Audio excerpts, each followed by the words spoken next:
What's up, y'all? Here we are, session 16, and today we're covering John chapter 3.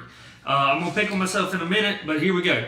If I had the title today, I would call it this: Pharisee, Me Baptize. You know, John here in chapter 3, he's talking about Jesus meeting with a Pharisee, Nicodemus. You know, Nicodemus was a believer in Jesus, but he also had lots of questions.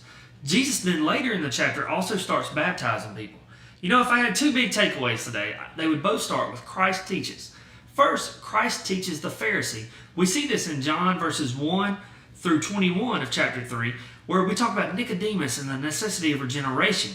We see Jesus talk about faith in his death, the great love of God towards the world, and finally, the condemnation of unbelief. But then, it kind of changes tone in verse 22. Jesus starts baptizing over in Judea. And in verses 23 through 36, we see the baptism, witness, and doctrine of John. I love how John, man, I love that relationship he had with Jesus. Just love that so much. You know, but here's where I'm going to pick on myself.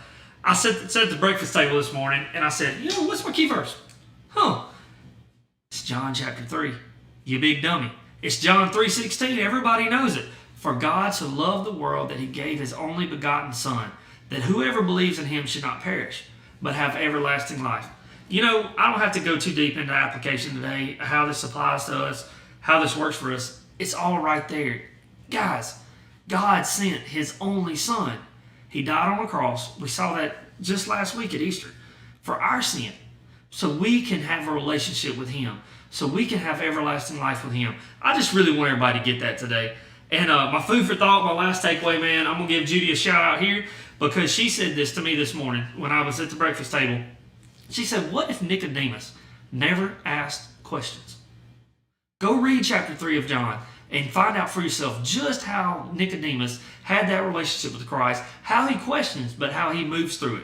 Love you guys. We'll see you tomorrow.